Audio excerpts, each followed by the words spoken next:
Abdullah Mir, thank you so much for coming on the pod, People of Durham.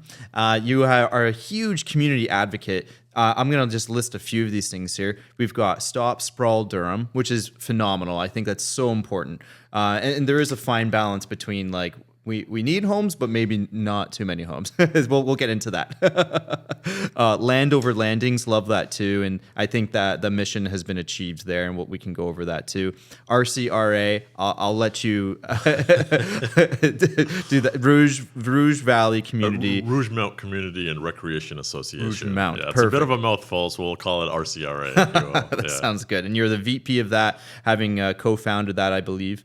And then you're also you're a board member of the Pickering Public Library, which is phenomenal. And just recently, a huge win at Rouge Valley Park, the revamp that happened. I went on your Instagram, phenomenal Instagram, by the way. Thank you. Great speaker. And you know, you're in the community, and you're in it, and most importantly, you're running for Ward One City Councillor. I actually wouldn't say that's the most important. I think the advocacy is really what it's about, and the reason why I'm running for City Council in Ward One in Pickering is because that's the next step to the advocacy, and it's really about the advocacy, and the things that you listed are important to me because they're part of my community, they're part of my neighborhood, they're part of the wider Pickering community as well, and from the advocacy is what this desire for me to take it to the next level comes. Nice. Well said. Yeah, that's very honest of you. And yeah, thank you for that was a good correction. Yeah, I mean, it's important, but there's things that you can do even if you aren't a counselor, of course. So right. Yeah, well said. Amazing, man. So let's talk a little bit about the Rouge Valley Park revamp, and then I'd love to learn more about you. Who are you and whatnot? Sure. But let's talk about that park and what happened recently. Sure, yeah. So we worked, the RCRA worked with the City of Pickering and our sitting Regional Councillor Maurice Brener. He's been really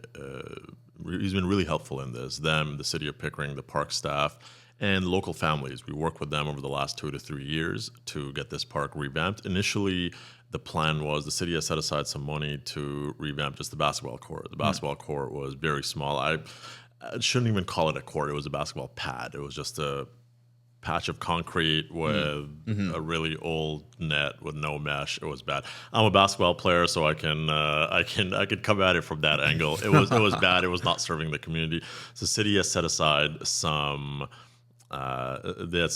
money to revamp that. But we advocated with the city, the executive, the members of the community, to firstly not just revamp the basketball court, but also add a gazebo there. And now we have a beautiful gazebo there that families can enjoy, that kids can enjoy, and a walking path. Previously, there was no walking path connecting the playground, connecting the basketball court, connecting the gazebo. And I also want to give a big shout out to the other members of the executive who worked really hard on this, especially my friend Nicole. She did a really good job at liaising with the city on behalf of the executive. And it's a golden example of what people coming together to make their neighborhoods better can do. And that's what it's about at the end of the day. It's about advocacy, right? And council and politicians, they're supposed to be the voice. They're supposed to be the conduit to the community, getting things done for the community that will benefit the people that live there and benefit the community.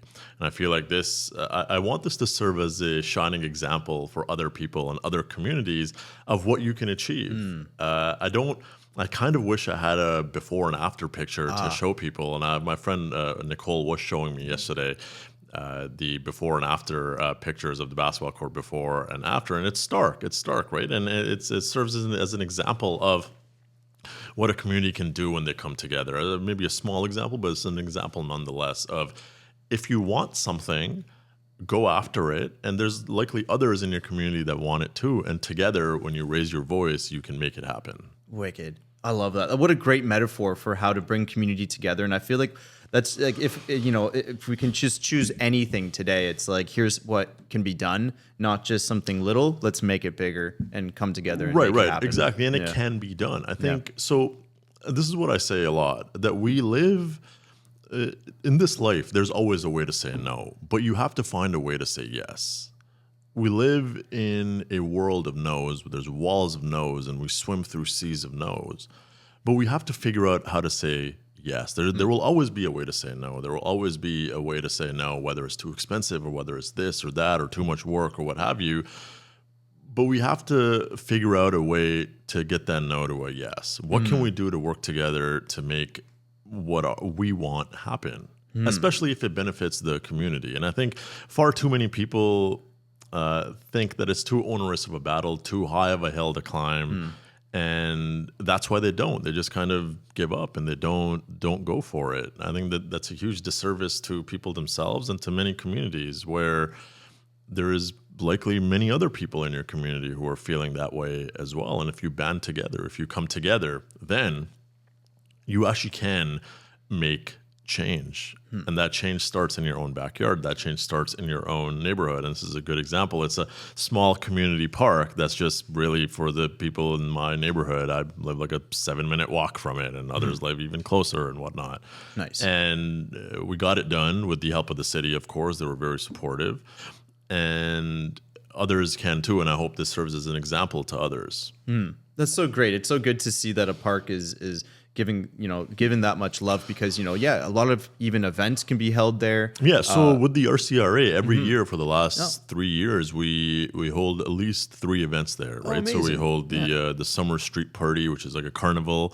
Now, we were actually supposed to have it this past Saturday, but because of the park construction, we had to postpone it to September. So shameless plug, September 19. If anyone wants to, there you go. Wants to come from the Pickering community, you're most welcome, or broader. If you want to bring your family, your friends, your kids, there will be a carnival, and we also do a corn roast usually in September the last few years, and then some Christmas carols for the kids in December. So we have been using that park very heavily the last few years, and it is a community staple, and people do use it. Kids are there all the time in the summer, and we use it for our events. Kids use it to play, and the playground, there's a big open area there as well. So it is definitely a neighborhood fixture, and it needed to be revamped in this way. And I think this is an excellent use of tax dollars, right? And a lot of taxpayers that feel like they're not getting value for money, I think this is an excellent use of tax dollars, value for money, because it extends the life of the park and it makes the park more usable for the people that live there and the people that are paying taxes there for many, many, many years to come. As the kids and of the people that live there can use it today. And maybe if we spend the time and the money to keep up the infrastructure and maintain it, maybe even their kids down the line could use it. And I think that's hugely beneficial. Yes, exactly. Yeah, totally. I saw you shooting some hoops on Instagram. Yeah. You got a few nice swishes there. Yeah, I mean, had to show off the shot a little bit. What a great way to also just show, like the park as well too. Yeah. I had to show off the shot a little bit. I was excited. It's a nice park. It's a long time coming. Nice. Yeah. Well, I love that you're super relatable, very approachable, and that's huge for community. You literally said you're going to be knocking on every single door in Ward 1. And why don't we talk a little bit about Ward 1 now? Sure. Where is Ward 1? You live in Ward 1? I do. Yeah. Mm-hmm. And so the boundaries of Ward 1, the western boundary is Toronto, the southern boundary is Lake Ontario, the northern boundary is the train tracks that are north of Finch Road. There are 2 set of train tracks there. It's the ones that are north of Finch Road, and the eastern boundary is Fairport Road. Now, if we had a map, I'd be able to show you better, but I think the people that live there should probably understand. It is, I believe, the most populous ward. There was a redistricting and ward boundary review that was done, and this is kind of the new boundaries of Ward 1, and it ends up being, I believe, the most populous ward for this coming election. Nice, yeah, so unique, bordering Toronto all the way to the lake in some aspects, and right, that's crazy. Yeah. No, it's a great area. I love living there. That's awesome. Yeah, there's and it's so interesting. I looked at, I reached out to every single candidate running for municipal office in the Durham region, basically, and which is how we got connected. And so I noticed Ward 1 is a bit of a hotspot. There's quite a few. I do think that the last 4 years there's been a lot of distractions, and we need to get back to business. We need to get back to making this community better in more tangible ways, like, for example, the park, and there's other aspects of it as well. Road safety is a major concern there. Affordability is a major concern, and that's really where my advocacy on land use management through Stop Sprawl Durham comes in, and Land Over Landings, but more Stop Sprawl Durham. That's where it comes in. It's land use management has a huge role on property taxes, especially preventing things like sprawl.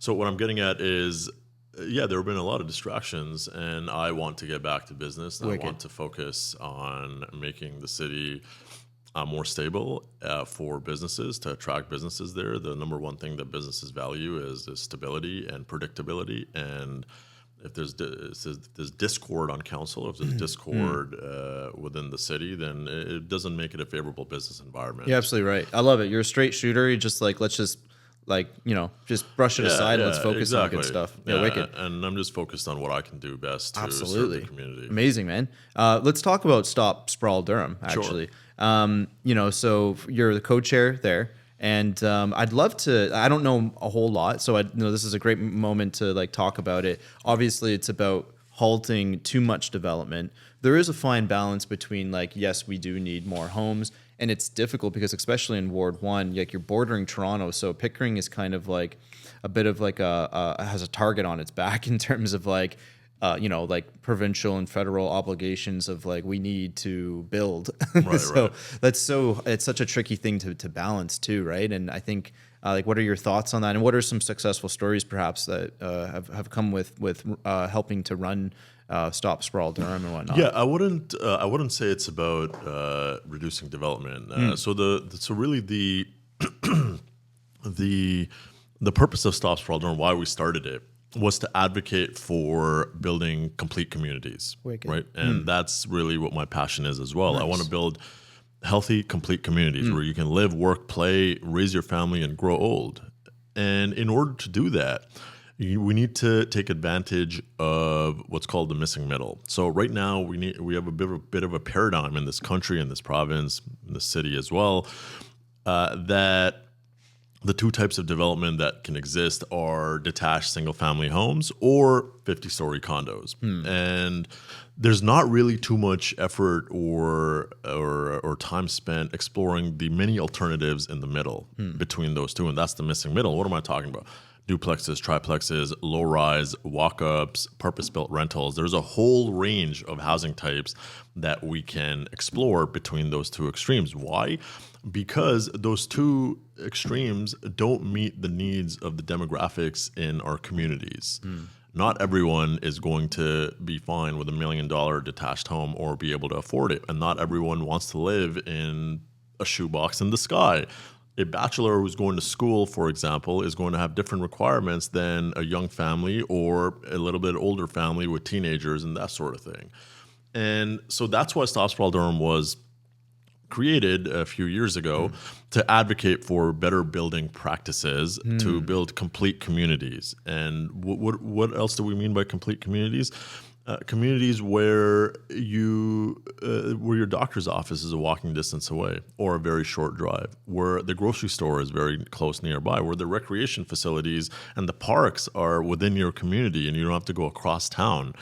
And a complete community in that sense is one where you can literally live, work, and play. That's the ideal that we are getting to, and that's what we advocate for. And necessarily to advocate for that, we advocate against urban sprawl, because urban sprawl is the antithesis of all of the things that I mentioned. It's the antithesis of complete communities. Urban sprawl, for those that don't know, is the uncontrolled growth of cities beyond the city limits. And there's a lot of downsides to urban sprawl, right? Some of them are environmental, some of them are financial. Urban sprawl necessarily means building out far from the city center, usually where there are no services, no infrastructure, and you have to kind of build from the ground up. And a lot of those costs fall on the taxpayer. And I think that's wrong. And we should be building where their services already exist, and we should be intensifying and having density within reason, of course. Not everyone, once again, wants 50-story towers on every street corner. I think there's places in this country, places within the GTA, places in Toronto, let's say, where that's gotten a little bit extreme. If you go some places in downtown where there's any errant little parking lot, in a couple of years that's going to turn into condos, right? And I've seen that happen in front of me. When I was younger, I lived in downtown Toronto when I was very young, and I saw, and going back now, I've lived in Pickering for over a decade now, and going back now, I've seen the places that were strip malls or maybe parking lots being completely transformed into 30, 40, 50-story towers.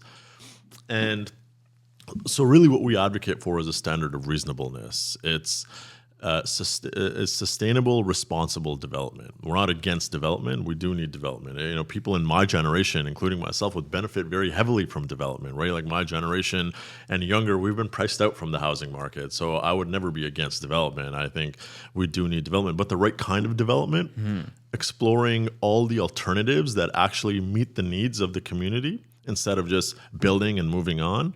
And putting things in the right places, near transit, near density, near services, so that we can build complete communities and people can be healthier, both physically, mentally, socially. I think there's a big issue, not to get too much of on a tangent, but there's a big issue right now in our society of this loneliness epidemic that you hear about, whether that's male loneliness or elderly loneliness or whatever it may be. And a lot of it is because our cities are not designed for us to be social.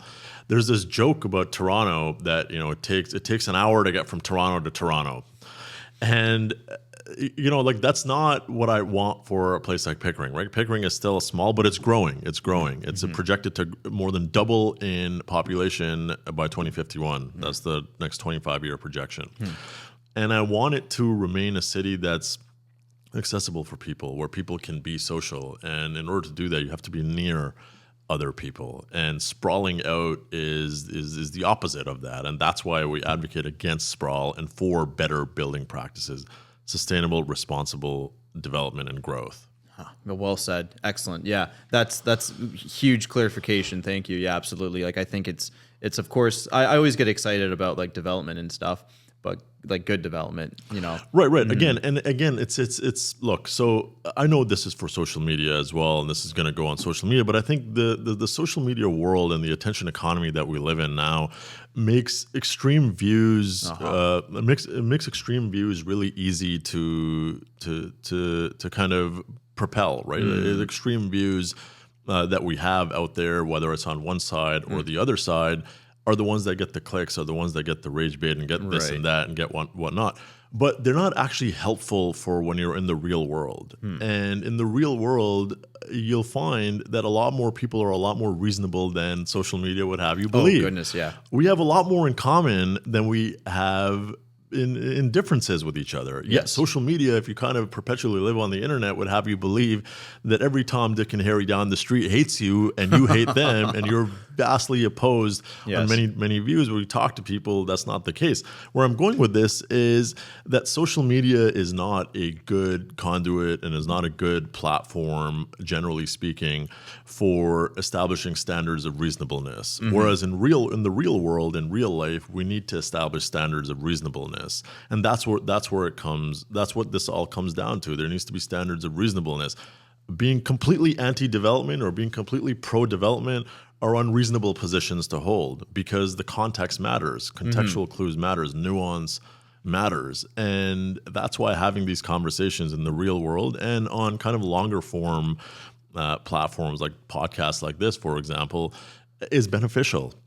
So that we can actually get somewhere and actually develop good policy that serves the community as opposed to winning brownie points on the internet. Of course. Which doesn't really do anything for the real world. Yes. It's all, you know, for a better world potentially, right? And ideally, what are some ways to help with that? Of course. Speaking of, what would be some big ticket ideas or thoughts that you yourself or have heard from the community if you were to become Ward One City Councillor? So, number one would be a responsible, sustainable development and growth. Right, there's a lot of growth coming to this city, whether we like it or not. It's coming.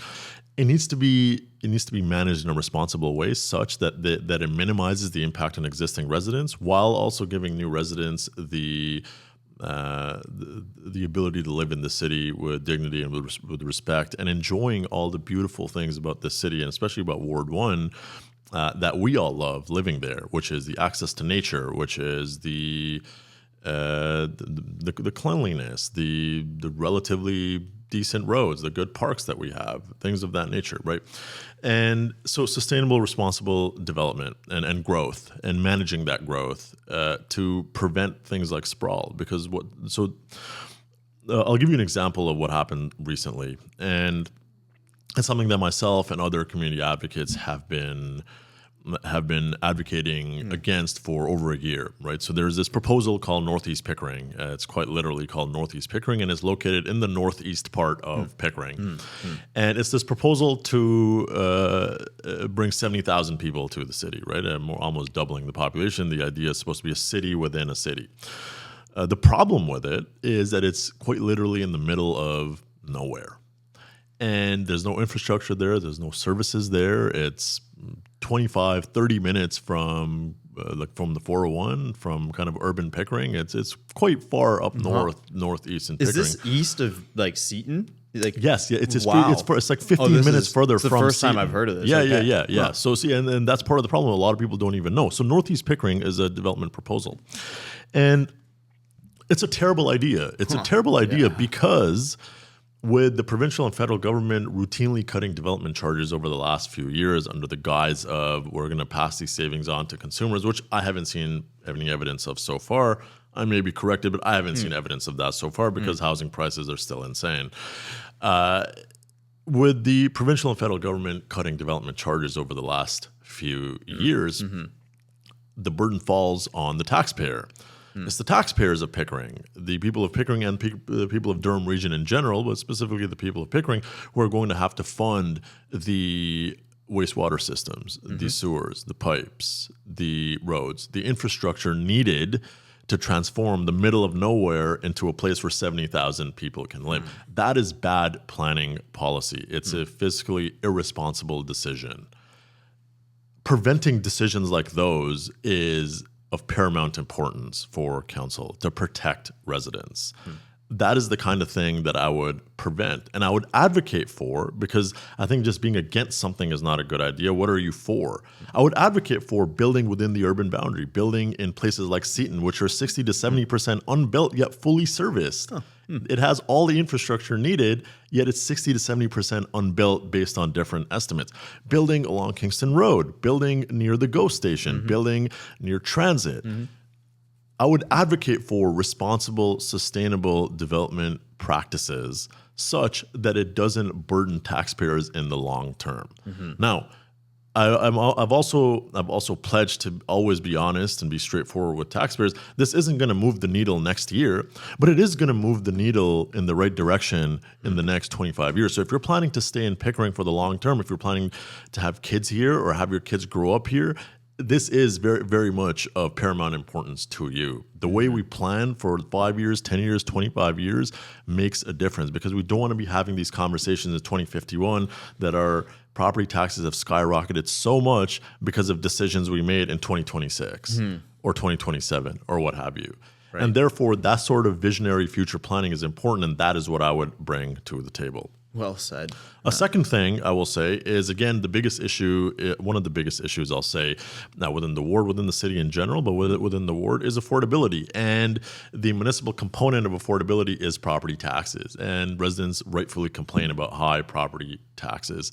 And I think part of the issue is residents don't feel like they're getting value for money. And I would ensure that residents get value for money by pushing every department to renegotiate contracts where necessary, to when contracts come up for renewal, when we're procuring new things, making sure that we're getting the best possible deal for residents.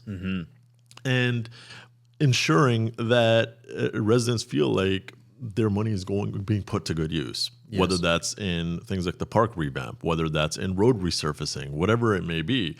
Residents need to feel like they are being brought along, and decisions aren't just being made for them. The decisions are being made with them at the table. And that's very, very important to me. Yes. Well said. Amazing. Yeah. Sustainable taxes in general is a good thing. Of course. You won't find any argument from anyone on that, I think. No, of course not. I think that would be one of the biggest driving initiatives is more sustainable or lowering taxes, of course, right? But yeah, and like you said too, like building all of these new units, whether they're single dwellings or condos, shoeboxes in the sky, I'm a big fan of like the acre, estate homes, and that would be the ideal. Let's go back to that. Everyone has an estate. But you got to work the land then yourself. Yeah, I don't true. know if people want to do or that. hire locals, and Yeah, I don't know if people want to do that, but fair. There was I've had a few delegates on and people running for re-election. The town of Whitby has a savings of like $2 billion in the bank, which is phenomenal, and that's great. And like you said, it's good to look at all these contracts again. I recently got a quote from an electrician I've used for years, and it seemed really high. And I got 3 other quotes, and they all came in at less than half what he quoted me. And it was like, what's loyalty, right? So like looking at all these contracts again and making sure that the people right, exactly, and that should always be top of mind anytime any sort of financial decision gets made. And then we got to be proactive about it too, right? It's not just let's just let this expire. It's like, hey, is there any way to negotiate and make this better? And sometimes the answer will be no, and that's fine. Then you live with it. But sometimes the answer will be yes, but we'll never know until we ask, and that's what it is. And again, I said it at the beginning.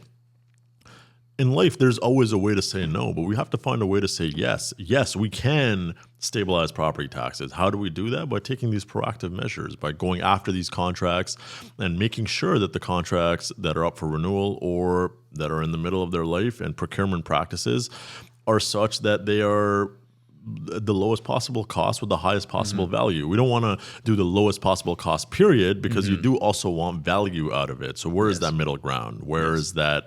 How can we strike that middle ground? And I think the best way to do that is starts from the top. It's setting the tone, and that's what I would do as the councillor. I would set the tone for staff to follow, and really like the guiding principle would be it's a resident first mindset.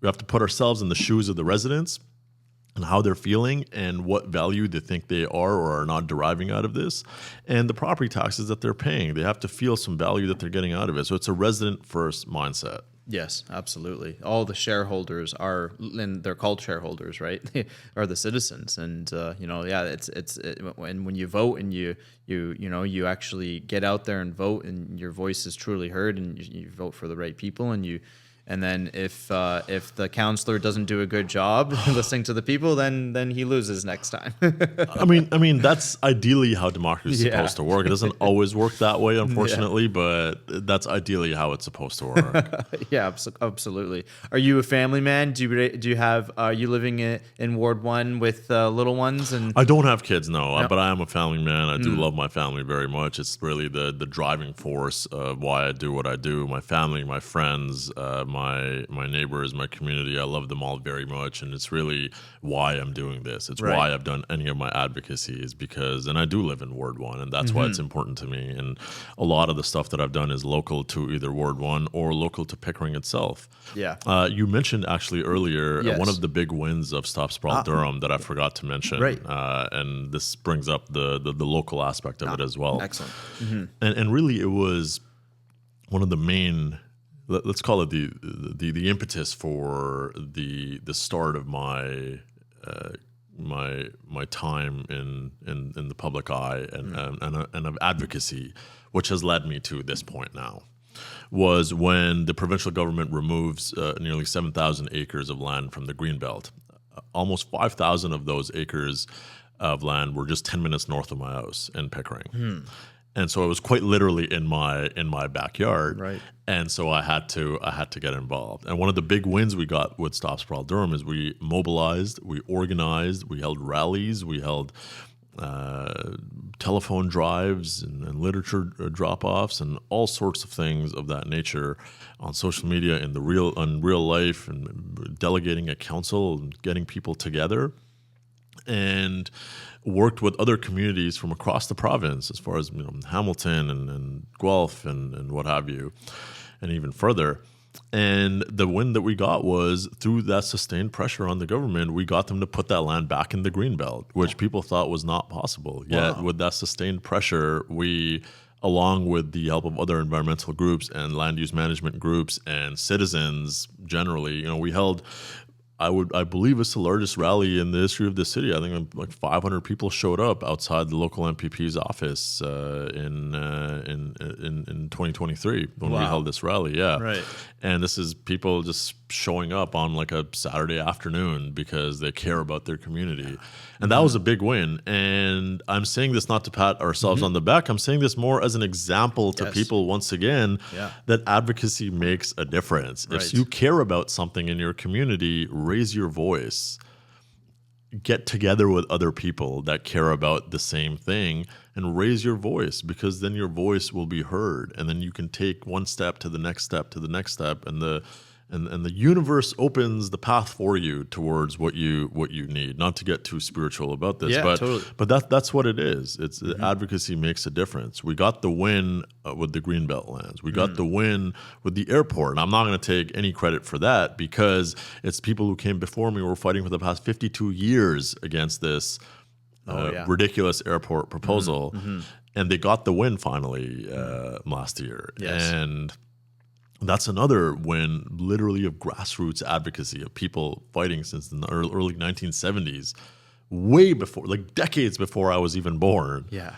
And they were fighting, and some of them are still around, and they won, right? We showed the community what can happen. Another example. And then the park thing that we mentioned was yet another example. So these wins do exist out there, and people need to know about them, if nothing, to inspire themselves to make a difference in their community. If this world that we live in, and I'm quoting from someone else here, and I'm gonna paraphrase, but this world that we live in, I strongly believe, and this is really one of my guiding principles out there, right?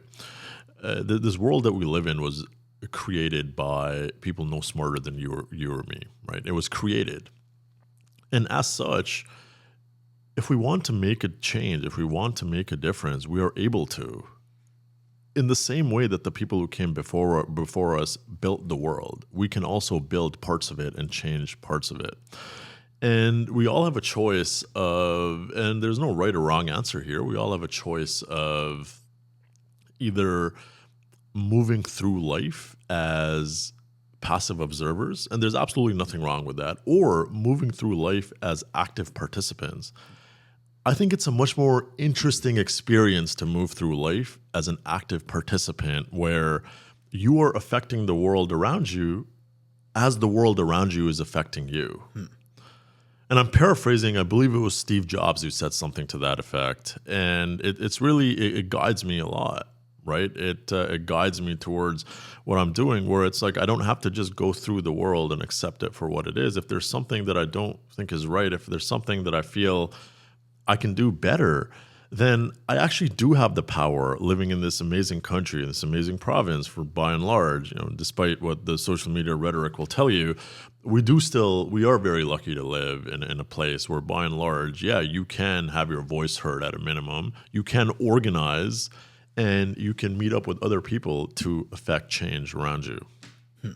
Excellent. Yeah. It's really inspiring seeing the wins and everything you just said, and that yes, there's a choice and there's a chance, and you just gotta rally behind great people like yourself to make a difference. Thank you. Yeah, man.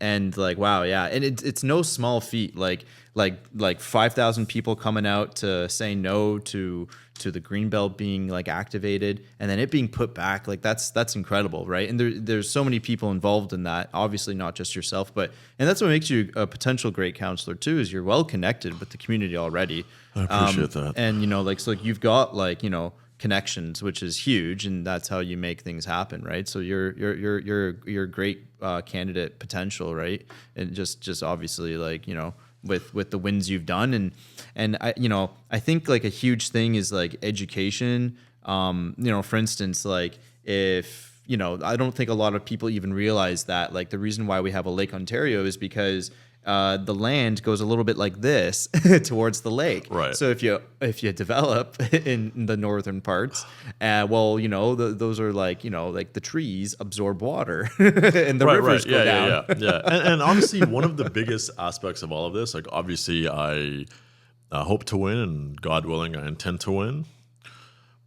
But just as important to me in this entire process is the education and awareness piece. I want to raise awareness of some of these issues that are really important to me and to members of the community. Things, for example, like Northeast Pickering that you said you hadn't heard about. And there's so many people within the city, right? You're in Whitby here, so understandable, but there's so many people even within the city of Pickering that have never heard about it, right?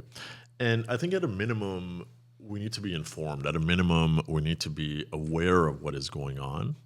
And then after that, we can vote one way or another, or not vote, or whatever it may be. But at a minimum, we need to be informed. We need to be aware of what is happening in our communities. And that's a big part of this for me, is raising that awareness. That's one of the reasons why I've gone to social media. You mentioned my Instagram. It's the reason why I'm making those videos. Is there's, some of it, of course, is self-promotional. That's part of social media.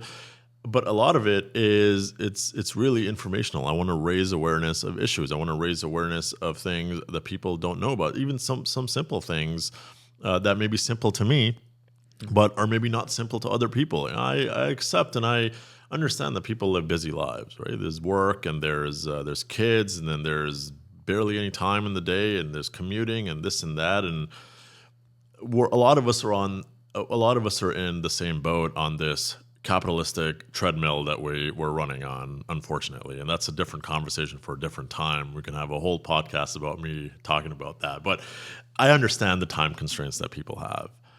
And as such, I want to make it a little bit easier for them to consume content that's not just fun, but also educational. Even if it's 30 seconds, they'll learn one new thing about it, like how our government works, or how they can get more involved, or how this aspect of policy affects their tax dollars, or affects the amount that they're paying, and things of that nature. So that education piece is very important to me, and raising awareness of civic issues is very important to me. Yeah, well said. I have over a decade experience working in the federal public service, and increasingly more leadership positions. And it's really taught me a lot about how government policy is built, and how we can navigate complex systems to get things done for residents and get things done for Canadians in general. It's been a very formative experience in understanding and learning the machinery of government, how government works and how it doesn't. Because sometimes knowing how things work and sometimes knowing how things don't work are equally important, so you don't repeat those mistakes. Yeah. And that's led me to this point. With respect to advocacy, I think I gave you the background there, but work-wise, I've worked for the federal public service for the last decade. Amazing. So you're not a newbie coming into this. You do maybe in the municipal level, sure, but there's a lot that is carried over and No, similar. not at all. Yeah, so governments on all levels are very similar in many ways, especially the machinery of how government works. So I'm very much not a newbie because I've seen the inside. I am on the inside to a degree. Yes.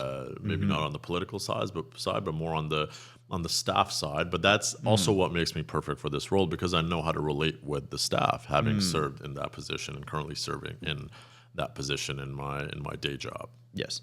Amazing. Well said. Excellent. That's amazing. Really, really good. And obviously, land over landings. Does that still do anything nowadays? Do you think? No. I mean, yeah, no, for sure.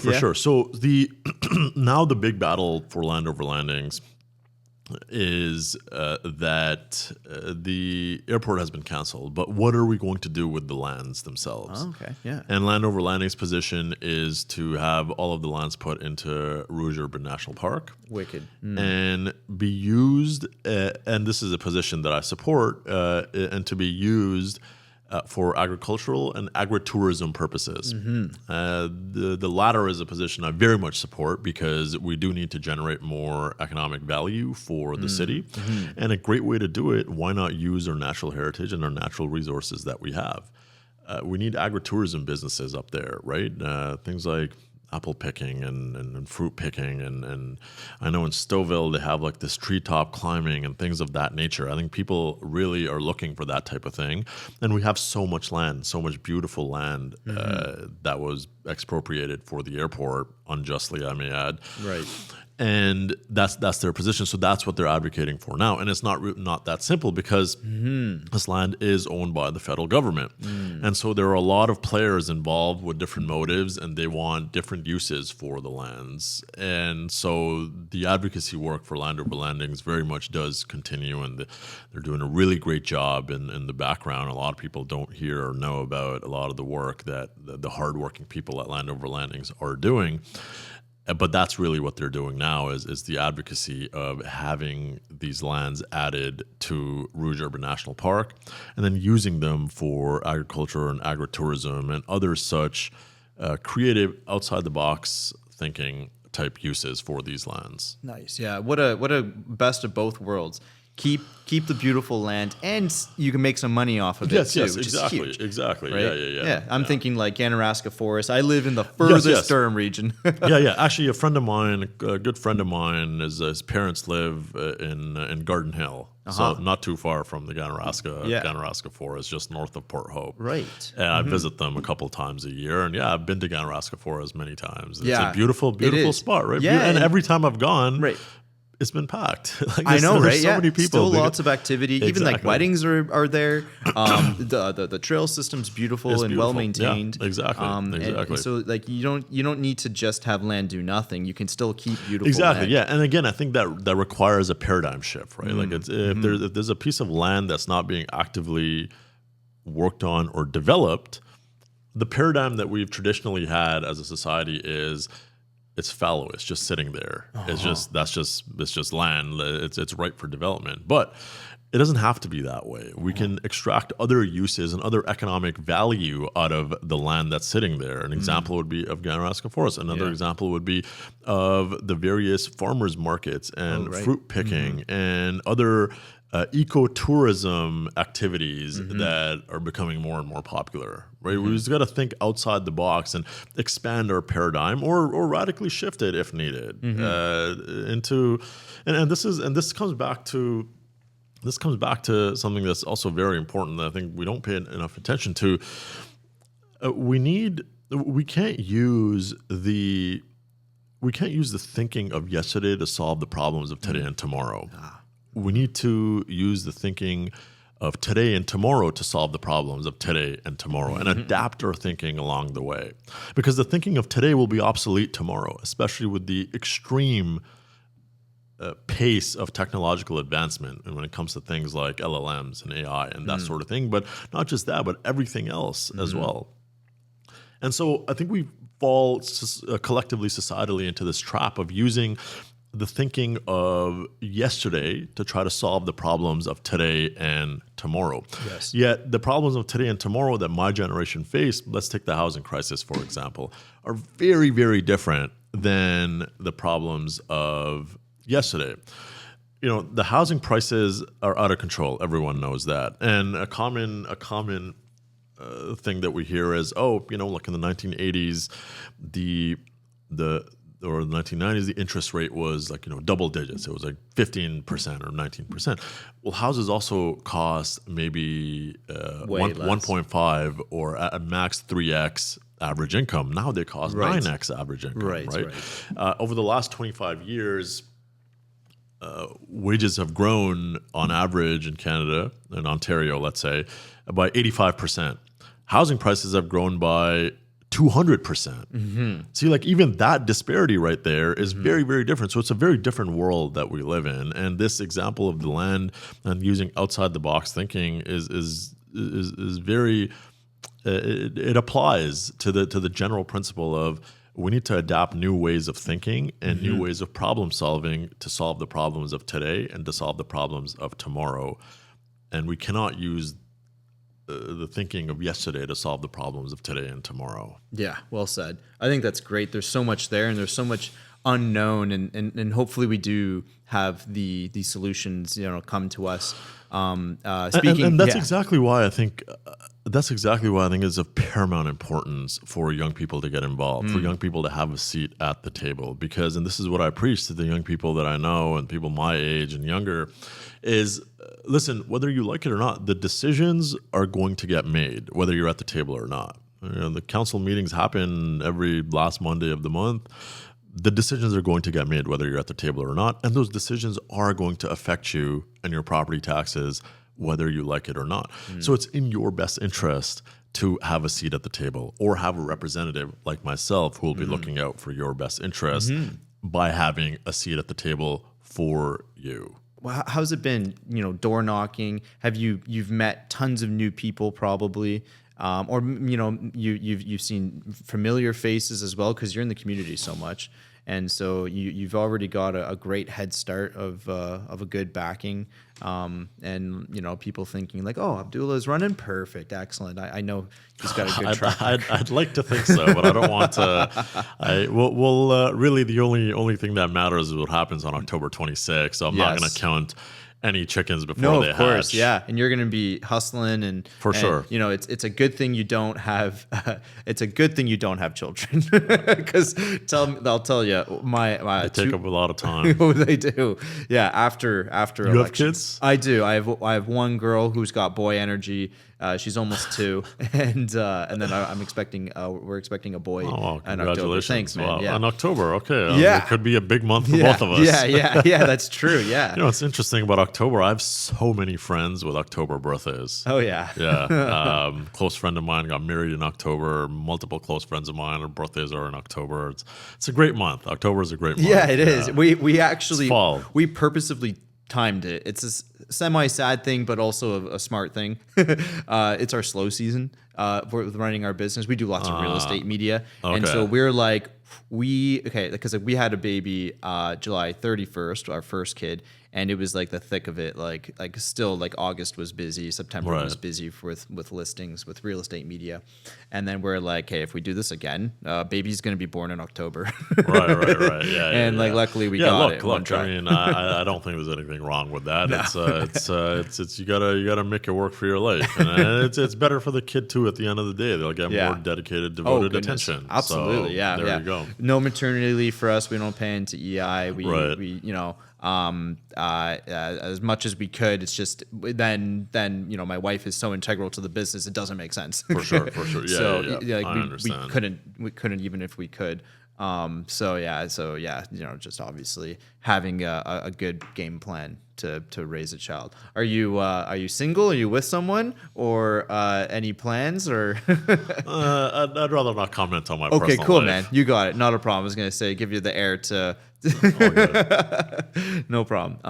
Focus on elections, and then everything falls into place after that. Yeah. And look, again, like this isn't. And again, I think we live in a world where we live in a world of personalities, and I kind of want to buck that trend a little bit, because I don't want people to vote for me or not vote for me because of me. I want people to vote for me because of what I stand for. Wicked. And well said. What I'm going to do for them, and I don't want that to get lost in who I am or what I in my personal life. And that's why I try to avoid it. And if you go into my social media as well, you won't really see much from my personal life. It's really what I'm doing for the community, because it's important to me, and I want that's what I want people to know is really.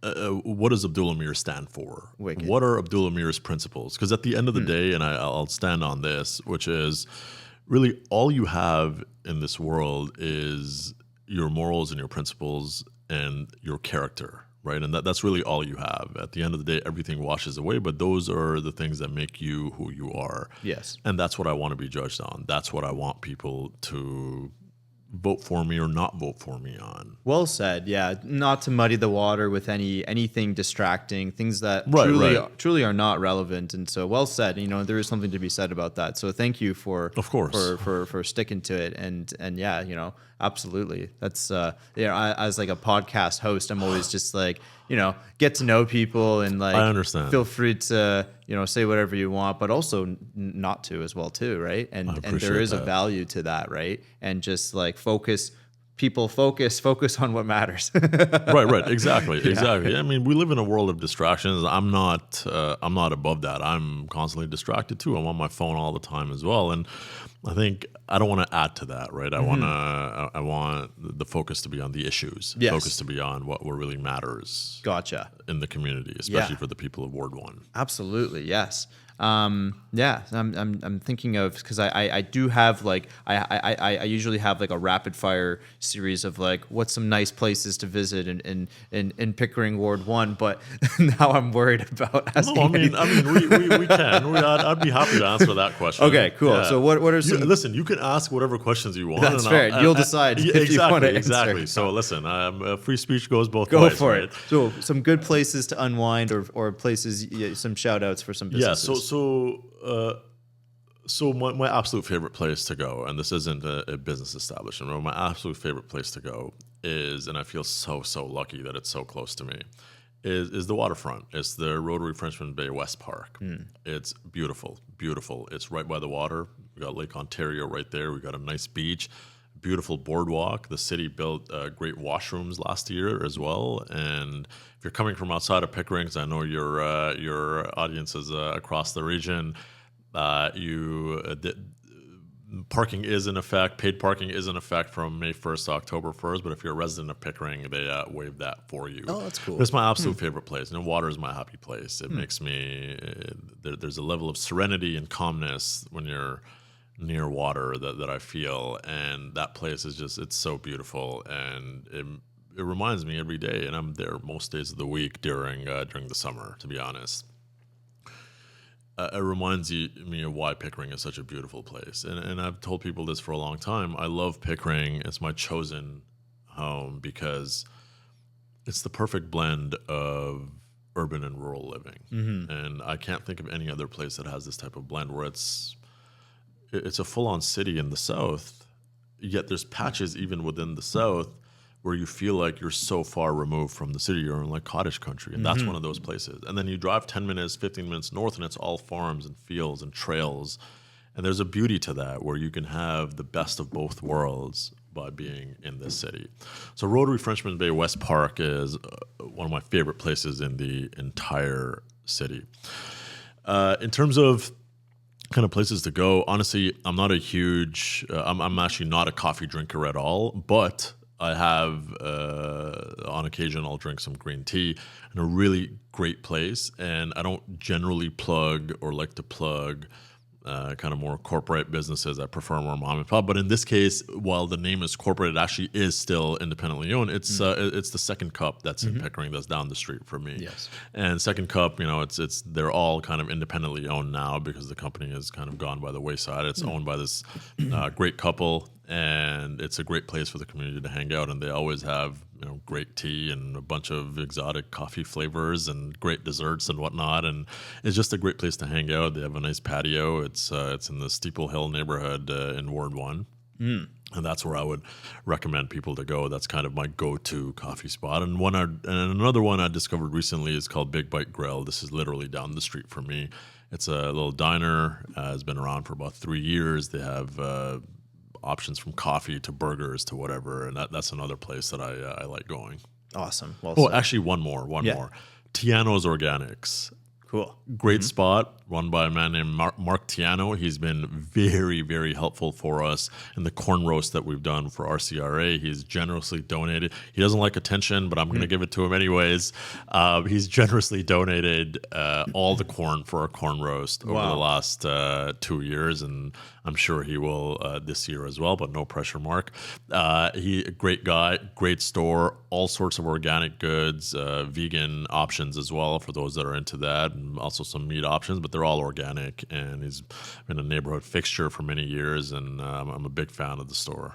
Yeah, excellent. And let's go back to RCRA for a second, because I love like what's been done there, and it's even inspiring me to like do something in like where I live. There's like you didn't mention where you live. I'm in Newtonville, so the very furthest possible. We are the absolute opposites. Yeah. So it's interesting you mentioned Newtonville. Yeah. It's not off the record, but I'll talk about it anyways. Sure. But it's there's.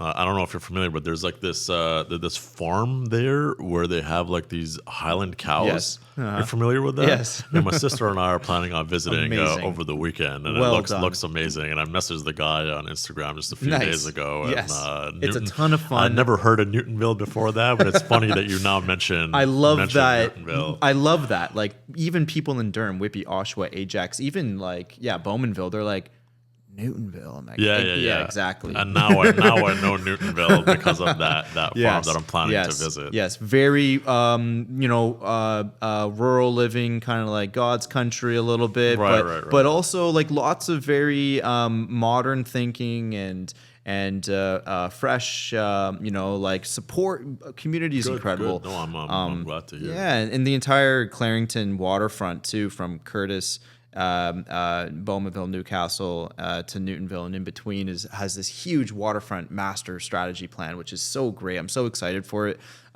Very careful planning and like connecting a trail, but then also having like agricultural tourism in Newtonville specifically, which is going to be phenomenal. And then a few other kind of like waterfront, I think some docks and some commercial buildings. Yes, I think it's good if it's done in a good, meaningful, for sure, slow way. Yeah, for sure. Yeah, and but yeah, just doing too much urban sprawl at once is just a recipe for potential disaster. Just a proven disaster. I think slow and steady, right? There's examples of where it's proven to be disastrous, right? Like it's I don't think it's potential anymore. I think there's sufficient science and sufficient research that's been done by some great institutions around the world that have shown that it's a bad idea. It's bad policy. It's bad financially. It's bad environmentally. It's bad for our health. Yes, absolutely. Yeah, and we gotta really put the brakes on just like this thinking of, and I guess it's funny because most politicians kind of, well, I don't want to say most, but I think there's a thinking that, more residents, more properties, more taxes. Right. But then again, like not really, because you got to maintain those roads. Right, exactly. and again, there's a standard of reasonableness there too, right? Like how much more? Are we just going to endlessly build? Are we going to build with intention? Mm-hmm. Are we going to build in the right places? Yes. And those are the questions that I want to be asking. And those are the things that I support, not just endless building. See a piece of land, build whatever you want. Right. It's over there, do whatever you want. That's nonsense. That's nonsense. That's going to come to bite us in the behind many years down the line. Yes. When property taxes are out of control and it's hard to. And then that's also part of this for me is making those connections or helping people make those connections, right? Like a lot of decisions get made today, whether that's at the municipal level or provincial level or federal level, and their impact won't actually be felt until 5, 10, 25 years down the line. Mm-hmm. Some things you feel immediately, of course, but a lot of things you feel down the line. Mm-hmm. And sometimes it makes it difficult to make those connections down the line that, this is related to that decision in 2026. So this is related to that decision in 1999 and whatnot. And part of this, for me, is helping people make those connections for themselves and helping them make them where I can. And the reason being, we have to learn from history if we don't want to repeat the mistakes of the past, right? Absolutely. I wonder if there's like, and maybe this is absolutely something that exists, but like modeling, whether it's using AIs or LLMs, or just very traditional modeling that exists in the political realm of like, okay, let's see if Northeast Pickering gets built. Okay, in 2050, let's see what's the strain on the environment and using metrics that are predictable, and then throwing in a few unknowns, and let's see what the result would be. Is the world better with this or worse off? Okay, so that's a really good point that you've raised here. So the capability to create modeling like that exists, right? So at one point we were in talks and we were working with a company out of Mexico City. I forgot the name of it. It was a company out of Mexico City that does exactly this type of modeling. And they were going to do all of that modeling when it comes to the environmental costs, the financial costs, all the other types of costs, and the different types of housing and this and that and whatnot. We ended up not going through with it because it became too financially onerous for them to do it, and we're not going to knock them on. They're ultimately, I think they're doing a good thing, but it's still a business at the end of the day, and they gotta pay the bills and keep the lights on and all of that. But we didn't end up going through with it, so we know that modeling like that does exist. How we've come to these conclusions is kind of in a more manual way. It's kind of looking at analogous examples and things of that nature and estimating, and based on some of the planning that's been done at Durham Region by their planners and the numbers that they've given us. So the capability absolutely does exist, and it brings up a good point that that type of modeling should have a much larger space in municipal decision making in the future. I think we need to put LLMs and AI and all of these things to use in these positive ways with respect to modeling the future expansion of cities, with respect to modeling the optimal places to put things to minimize sprawl, minimize financial impact, minimize property tax impact, things of that nature. So I think there definitely is a space in municipal governance for things like LLMs and things like AI. And the more technologically advanced that we are, the better information we can get and the better decisions we can make. And that's what it comes down to at the end of the day. Yeah, absolutely. Right. It's just more objective truths. You feed Right. and funnel it, as long as what the data is true. Better data. Yeah, exactly. Right. And then, we're not electing an AI to be mayor of the city. No, of course not. Of course not. Yeah. And an AI and LLMs, they're at the end of the day, they're tools, no different than going out there and surveying the land yourself. Yeah. That's still important. And we use that as a data point.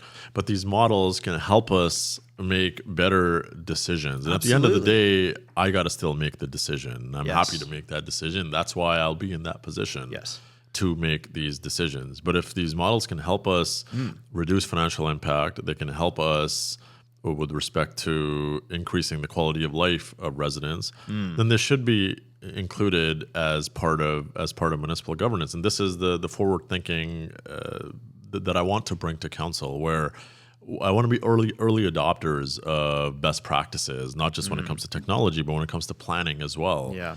So we're planning ahead for the future and the present. Yes, yeah. It's no different than, AI is a tool, just like this microphone is, and it's much better that you're speaking into that than it would be capturing audio from these cameras, so we can capture your beautiful voice, which, by the way, you have a great radio host voice. Thank you. You're easy to listen to, and I appreciate that. Thank you. It's a good, it's a leader voice I can get behind. Thank you. I appreciate that. Yeah, of course, man. I did, listen, that's the one thing I did nothing for. I was born with it or grew into it after puberty, I guess. Very good. Yeah. And I know a lot of people knock AI with data centers, but there is a path to having data centers that are economic or environmentally first thinking, like some that are net zero. Some data centers can actually not ruin the environment around themselves. There's a few companies that do it.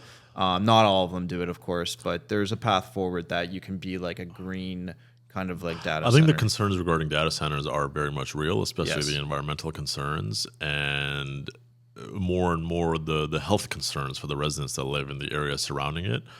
I'm not well informed enough to comment on it, and I'm not going to, but I will say that some of the research that I've read do show that these concerns are valid, and I think these are conversations that we should start having amongst ourselves and amongst leadership, both municipal, provincial, and federal, of how best to utilize this resource while also not jeopardizing our environment and our health, because that's what it's about at the end of the day. We can have infinite resources and we can have whatever we want, but if you're not healthy at the end of the day, then nothing really matters. Yes. And these tools and these resources should be in service of us as opposed to us being in service of them. Yes. And that's an important piece that needs to be top of mind when these discussions start to happen.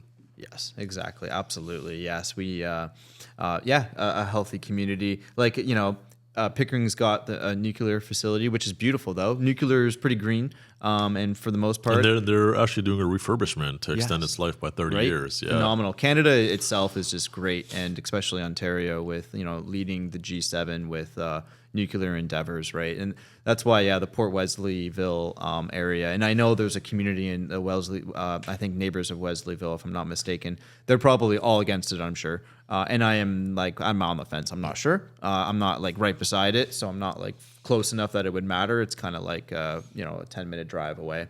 But still, I mean, it sucks having, once upon a time there were probably a small community within the Pickering nuclear area too, and but that's just kind of unfortunately sort of the cons and pros of needing to develop and needing to power. And nuclear, for the record, it by and large is safe. The technology that they Yes. use today is honestly very different than the technologies that were used with the disasters that come to mind. And which is not to say that safety isn't of paramount importance, but I did go to a really informative talk at the nuclear power plant last year that put on by OPG, and they really assuaged a lot of my concerns. Yeah, I went to that too, and it's everyone should go just to learn. That's exactly. Yeah, I think it's so Pickering has a really great. I believe it's called the Nuclear Information Center. Only issue with it is it's